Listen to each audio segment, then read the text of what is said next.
Get this and get it straight. Crime is a sucker's road.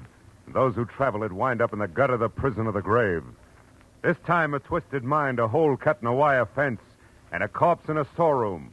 All added up to freedom. But only for the one who had it coming. From the pen of Raymond Chandler, outstanding author of crime fiction, comes his most famous character in The Adventures of Philip Marlowe.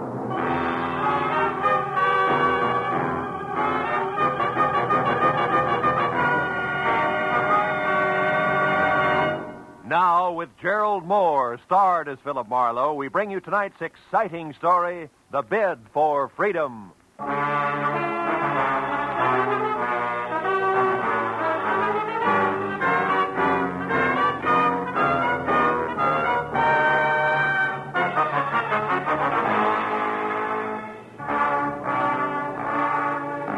Never fails. When you worry over your bank statement, then hug your office phone from 9 to 5, anxious for business, nothing happens. But the minute you decide you'll get rich another day, chuck the puny balance sheet into a bottom drawer and make plans, you want it.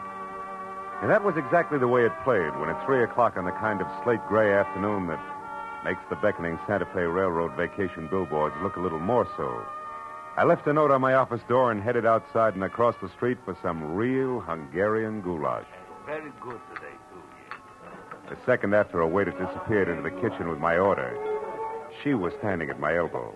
Not quite young, not quite pretty, not quite blonde.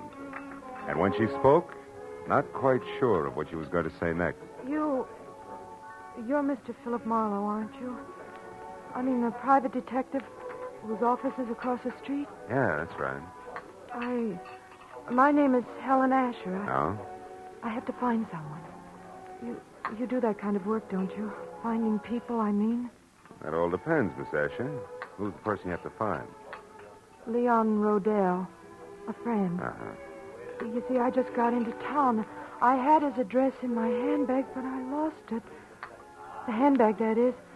And I don't exactly know which way to turn. Well, just a minute, Miss Asher. Let's take it a step at a time, huh? Here, now sit down. Oh, no. No, thank you. I'm in a hurry, Mr. Marlowe. Leon Rodell isn't listed in the phone book. I've tried that, and I don't know the name of his firm, his business name. He deals in ceramics. Is that all you can tell me? Oh, no. I have something else.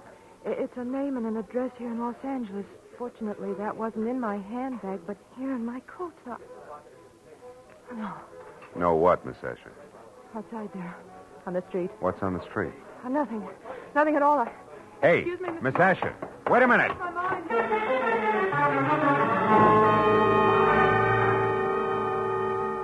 There'd been a sort of sad look about Helen Asher that made me want to help her.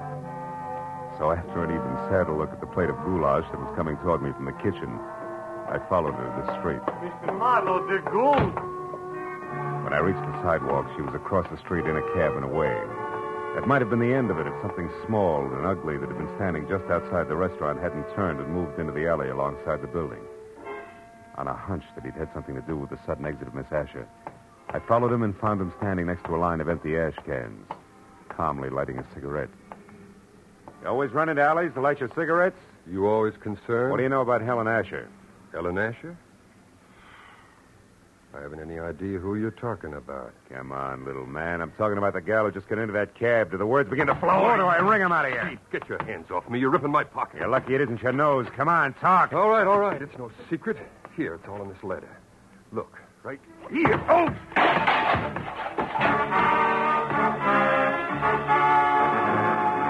Toe of his sharp-pointed shoes and caught my shin where it really hurt.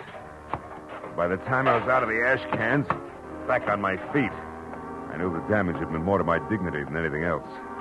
I knew also that the little man was gone, and I had no idea where. I was halfway out toward the street before I realized that I still had the little man's letter clenched in my hand.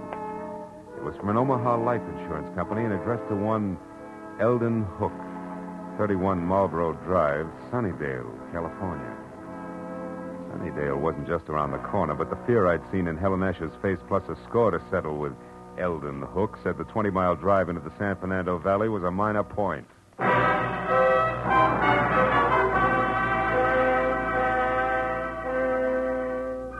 Under the gray sky overhead that thickened by the minute. Sunnydale, about the size of the hole in a candied lifesaver, looked as warm and cheerful as crepe paper. And number 31 Marlborough Drive, also gray, was no improvement from the ponderous, bleak stone buildings which said Queen Victoria should have slept there. Past the high, thick wire fence that surrounded it to the wrought iron gate in front of me labeled Hillcrest Sanitarium. Keep out. Took 10 minutes of softly phrased questions and answers to get the boss man, a Dr. Cianetti, to the gate. I told him who I was and what brought me to him, including a description of Eldon Hook. I don't understand. Come in, Mr. Marlowe, please. Eldon Hook has been with us as an attendant for more than a year now, and his behavior has always been satisfactory. Nothing would surprise me anymore today. By the way, sir, what did you say that woman's name was?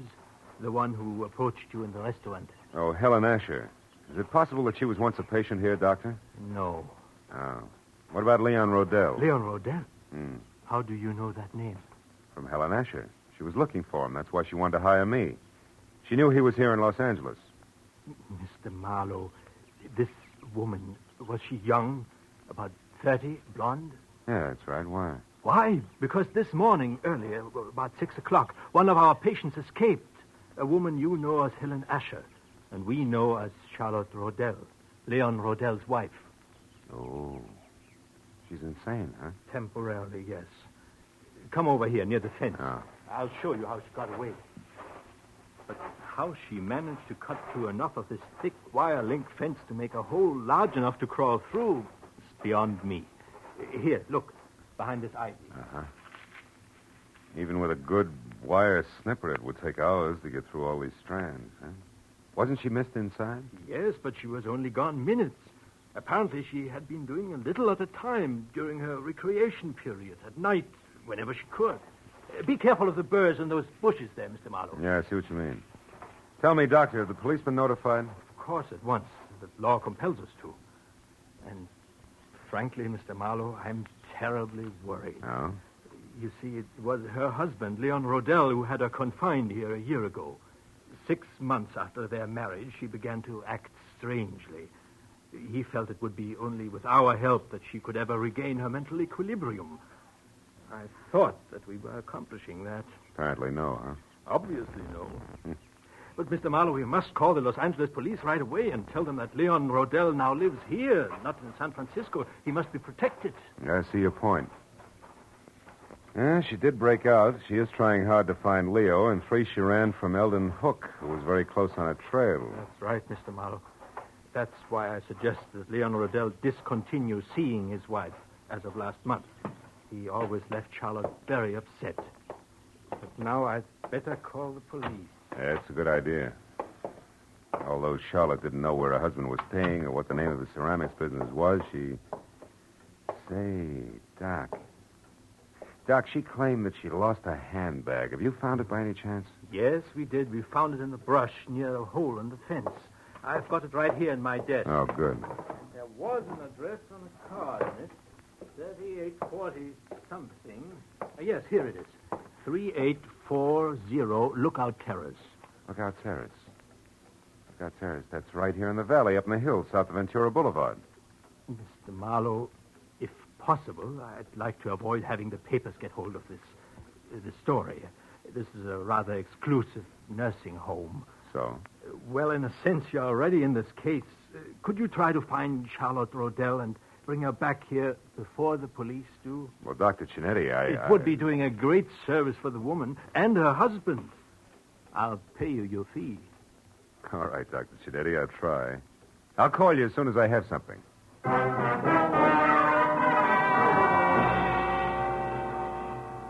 When I first started from Marlborough Drive in Sunnydale, it had been a combination of interest in a sad-eyed girl and a strong desire to punch Eldon Hook on the nose. Now it was business. It took 20 minutes of fast driving to get over to Lookout Terrace in the hills that separate Hollywood from the San Fernando Valley, and 3840 itself. The house was a squat chunk of overly stuccoed, archaic California architecture at the top of a steep driveway. And when I was out of my car and walking toward the front door, everything was black, except tiny pinpoints of light sparkling up from the floor of the valley I just left. Good evening, sir.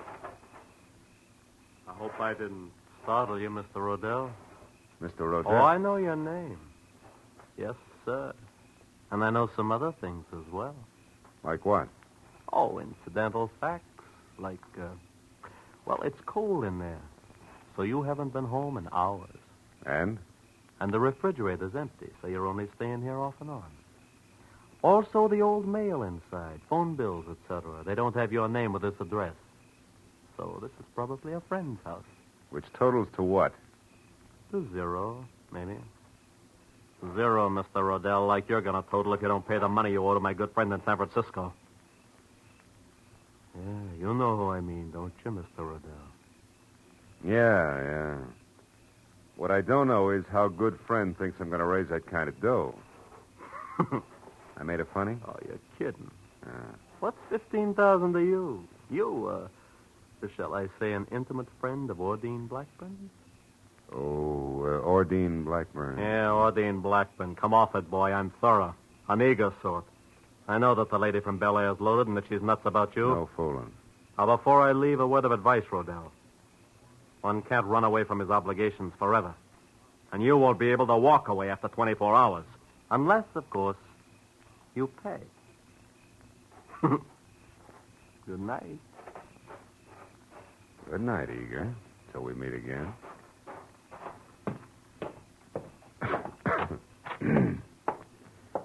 Oh. There'll be some heat in here somewhere.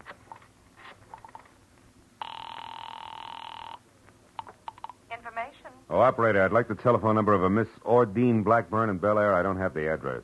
Have you tried your directory, sir? No, I can't. The house burned down. One moment, please. Yeah. We have an Ordine Blackbird at 2321 Bel Air Road. Yeah, that's it. What's the number, please? Nevins 31121. 31121. Thank you. House burned down.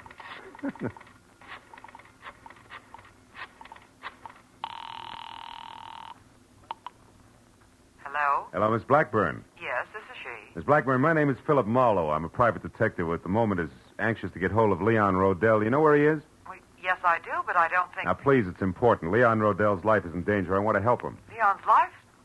What's going on, Mr. Marlowe? Well, there isn't time to explain, believe me. That's what she said, but Who said? Someone who called about 20 minutes ago. A Miss Helen Asher. Oh? She said she was supposed to meet Leon at his storeroom about purchasing some ceramics, but she forgot his address there. Did you give it to her? Well, yes, I did. Oh, great. She's the one who's after him. What's that address? Come on, quick. 3909.5 Ventura Boulevard. Ventura. It's in the rear of a parking lot. But tell me, Mr. Marlowe, what's Well, wrong? there's plenty wrong. For one thing, Talk to you again, baby, some other time. I doubt it, Mr. Rodell. Jumped to a hasty conclusion, didn't I? Yeah, you did, Eager. You see, I'm really only a bill collector, just like yourself, so why don't we... Get some makeup? Oh. Not a chance, sweetheart. I wouldn't be happy that way. I wouldn't know when you were telling the truth and when you were lying. You know what I mean? Mr. Marlowe. Now, as I said before, good night.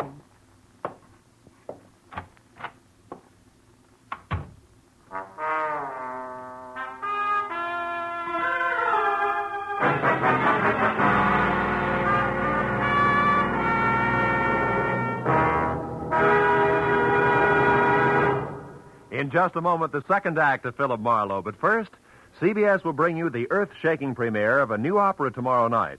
An opera written by Alec Templeton with Charlie McCarthy as a lovelorn singing Bengal Lancer. Templeton himself as a Maharaja and Ursel Twing as a flying carpet salesman. You can hear it on the CBS Charlie McCarthy Edgar Bergen show tomorrow night. And don't forget, Red Skelton, Amos and Andy, Eve Arden, Horace Hyde, and all the other CBS Sunday night stars will also be on hand on most of these same CBS stations. Jack Benny, of course, has heard of them all on Sundays. Now, with our star, Gerald Moore, we return to the second act of Philip Marlowe and tonight's story, The Bid for Freedom.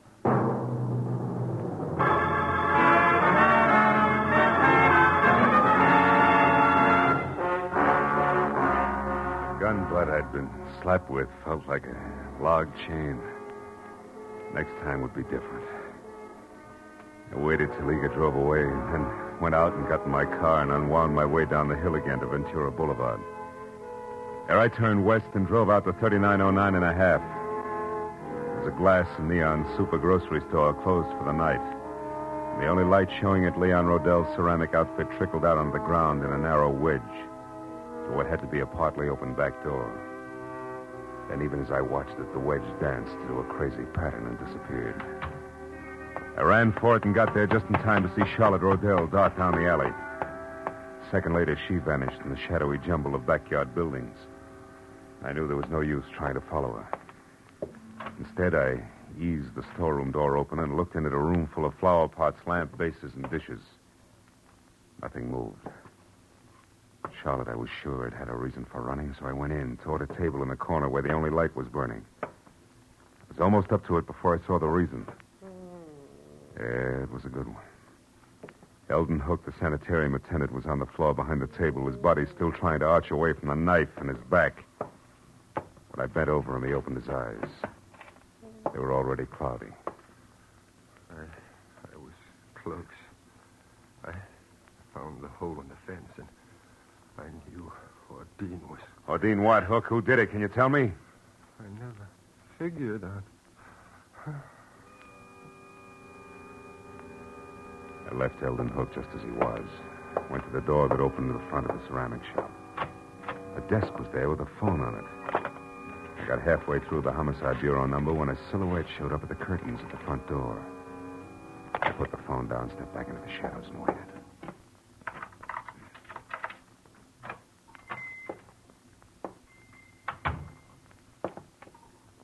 Oh, that's funny. I've left the work light on. Not necessarily, Mr. Rodell. Who are you? Name's Marlowe. I'm a private detective. You are Leon Rodell, aren't you?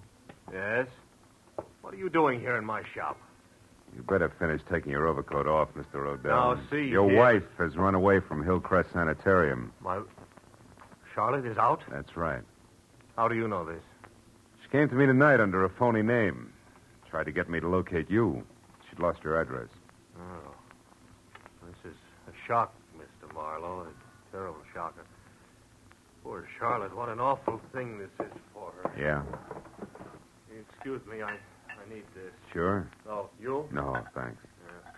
You see, Marlowe, I've only been here in Los Angeles a month. The last time I visited Charlotte, that was about 3 weeks ago, and I hadn't planned to stay out. Wait a minute. My wife is the only one who had my local address. If she lost that, how did you find me? That's a long story. I got the address Charlotte lost, and I've already been up to your house, but the last step was a call to a Miss Ordine Blackburn. Ordine? Yeah, she sent me up here. Oh. Then you know about Ordine and me. A little. Well, I suppose under the circumstances, that's hard for you to understand, Marlowe, and even harder to accept. Not exactly, under the circumstances. Oh? Well, the law is not as generous as you are. Has no room for understanding. Insanity isn't grounds for divorce until after 3 long years have passed. And maybe Miss Blackburn doesn't want to wait that long, huh? Well, to be frank, I don't know. I'm in love with her. I think she loves me. I haven't had the courage to tell her about Charlotte yet. Maybe you won't have to. Charlotte called her up tonight before I did as a Miss Asher. She must have gotten Ordine's name and phone number from you some way on that last visit of yours. No, that's impossible. Well, she got it some way. Marlowe, do you know where Charlotte is? We've got to find her. She's not responsible. She might even be dangerous. It's an understatement, Rodell. She's deadly. Deadly? I don't understand. Come here. Over behind that table there where the light is. What? Go ahead and look. Oh, what's over there? When I showed up here tonight, I saw Charlotte running away. I came in and found that. Oh, my. The attendant at the sanitarium. Yeah. He knew she'd escaped. He found the hole in the fence where she got out, and he's been following her on his own, strangely enough. He's dead. Marlowe, he's dead. Hook, he's dead. Rodell! Sorry. Marlowe, she must be completely mad. We've got to stop her. Why, she might go for Ordine next door. Or you, yeah. What can we do? Well, you can go home. She doesn't know that address up there, so you'll be okay on that score. All right, but... Rodell, listen. Keep your doors locked up there, will you? Well, sure. You said Charlotte... I know. I'm not thinking about Charlotte now. There's something else. The guy in San Francisco that you owe all that money to. What about him? Sent a mug down here who intends to collect it. I've tangled with him already. He means business. So be careful, Rodell, and I'll see you as soon as I can.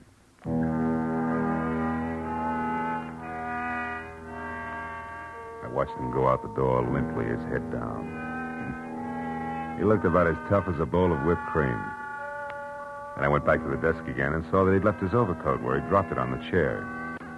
I called the police, gave him the word on Charlotte, and when that was over, I had to switch on the desk light to check the sanitarium number before I could call Dr. Cinetti.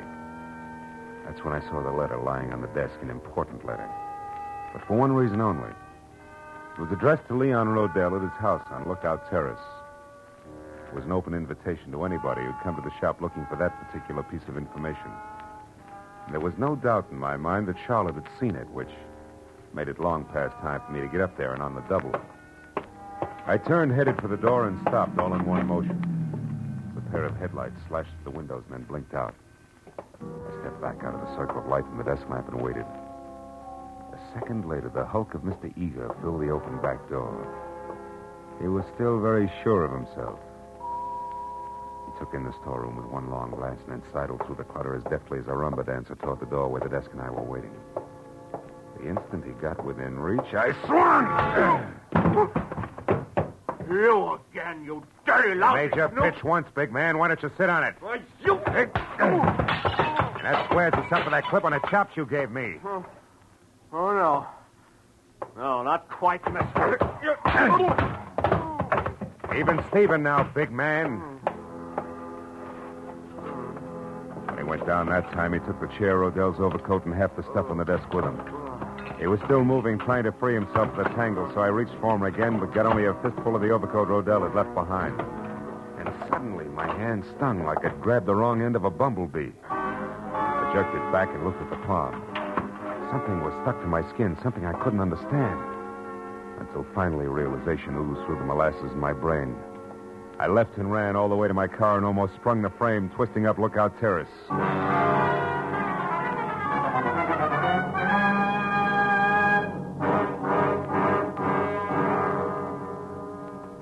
I parked down the hill from 3840 and ran as far as the house next door, where I got to the back, hopped the fence, and got my gun in hand. As I expected, Leon Rodell was there, and so was Charlotte in a coupe. The door open, was poised at the top of the precipitous driveway like the lead car on a roller coaster. Why are you angry with me, I'm not Leon? angry, Charlotte. Now get in the car. We haven't much time. I did everything just like you said, Leon. I know. I lost my handbag The with car- your address in it. the car, I Charlotte, had to yes. find you, didn't I? You did I tried fine. everything. And then I learned about your shop, and I went But there. you shouldn't have done that, Leon. Charlotte. Now get in the car. Leon, I saw what you'd done to that Mr. Hook The from the car, Charlotte. sanitarium. We're rushed. You killed him with a knife. I had to, Charlotte. He'd been spying on us all the time. He knew all our plans, and he wanted lots of money to keep quiet. Now, the It frightens car, me, Charlotte. Leon. I wish you hadn't. Stop it, Charlotte. It doesn't matter anymore. It doesn't Don't matter. kid yourself, Rodell. Mr. Marlowe. Oh, I found Leon by myself, so I really don't need you after all. I only wish you were right, baby. Don't move, Rodell. Oh, but you don't understand, Mr. Marlowe. Leon and I are going away together on I a trip. understand, and we- all right, more than you do now, Charlotte, and I think you better go in the house and wait for Oh, us, no. huh? No, don't Please, you see? please, we... do as I ask. All right. But don't be long.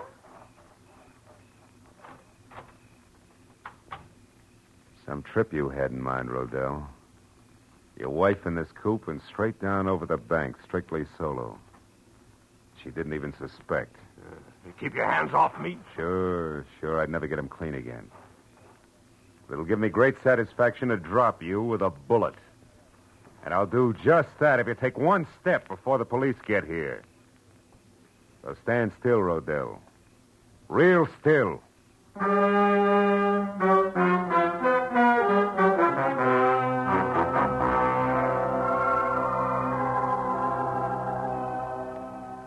And that's really all that happened, Dr. Cinetti. I'm sorry you were worried, and I'm awfully glad I'm back. So am I, my dear. And we'll talk more about it in the morning. What you need right now is a good night's rest in your own bed. Oh, you're right, Doctor. I'm very tired. Good night, Mr. Marlowe. And thank you. Good night, Charlotte. She still doesn't realize, does she? No, and it's a good thing. Plenty of time for that later when it can come gradually. At this point, she could tear herself to pieces over a thing like this. Yeah. A husband who urges her to run away and helps her do it for the sole purpose of getting her out where he can kill her. Not much security in that setup, huh? No. You mentioned another woman, Mr. Marlowe. Miss Ordine Blackburn. Oh, Adine, yeah. Gullible rich girl without much on the ball. Rodell planned to marry her and solve all his money problems. Believe me, Doc, he had them, big ones. I see. Well, she's better off this way. Yeah. 6 months of marriage to Rodell, and she'd have been a candidate for your sanitarium herself. He's that kind of a guy. And my late employee, Eldon Hook? Well, he knew that Rodell had been urging his wife to run away and that he'd cut that hole in the fence. Hook found out that Rodell was interested in Ordine, and he tried to shake Rodell down. Signed his own death warrant on the spot. You know, it's sometimes frightening to me, Mr. Marlowe, to realize how many warped and twisted minds there are that never get help until it's far too late. But there's always some good in every bad thing, they say. What about this case? Charlotte. I expect her to recover completely soon, because now the main contributor to her neurosis, so to speak, is gone forever. Oh. That was Leon Rodell. Yeah, well, Doc, it's a long way back to Hollywood. I better get going, huh? Just one thing more, if you don't mind. Charlotte would have died in a smashed car in what would have passed for an accident. Also, she'd have been blamed for Hook's murder if you hadn't found out the truth about Rodell. I'm very curious. You remember the burrs that grew along your fence outside? The birds? A blasted nuisance. Yeah, but as you just said, Doc, there's always some good in every bad thing. Rodell told me that he hadn't been up here for 3 weeks, and yet tonight his overcoat was loaded with burrs.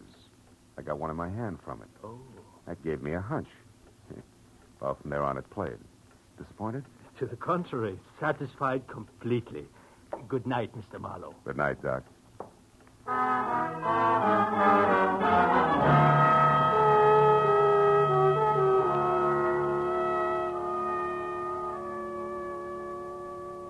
As I left Hillcrest Sanitarium and drove back across the wide, flat San Fernando Valley, dark and quiet in the hour just before dawn, I found myself being grateful for a lot of little, orderly things. Things like the clear white line down the middle of the road, the rhythm of the motor in my car, and the prospect of going home to my own secure apartment. Then I wondered about Charlotte and the sort of nightmare jungle the world must be to a mind twisted suddenly, out of focus, where there is no symmetry or logic.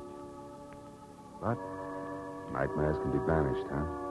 Fears driven away. And in time, with Dr. Cinetti's help, she'd come out of it all right.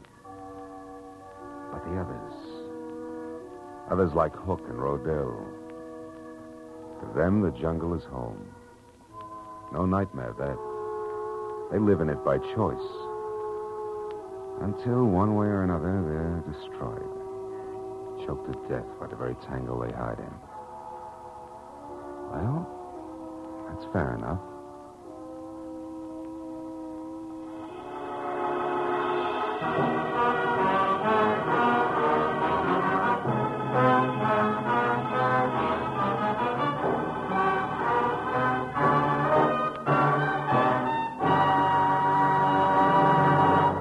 Adventures of Philip Marlowe, bringing you Raymond Chandler's most famous character, star Gerald Moore, are produced and directed by Norman McDonnell and are written for radio by Robert Mitchell and Gene Levitt.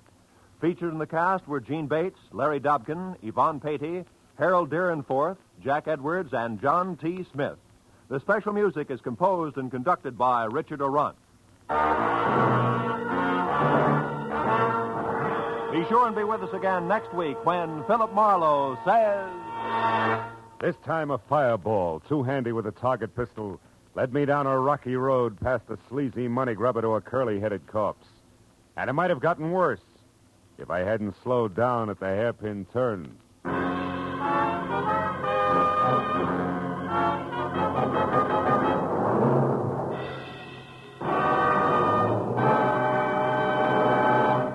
Battered but unbowed by his bout with Fred Allen last Sunday night, Jack Benny will be back at the same old stand tomorrow night, jaunty as ever, and why not? Jack has just been elected the King of Hearts by the American Heart Association. Listen for Jack Benny tomorrow on CBS. This is Roy Rowan speaking. Now, stay tuned for Gangbusters, which follows immediately over most of these same CBS stations. This is CBS, where Philip Marlowe takes the case every Saturday night, the Columbia Broadcasting System.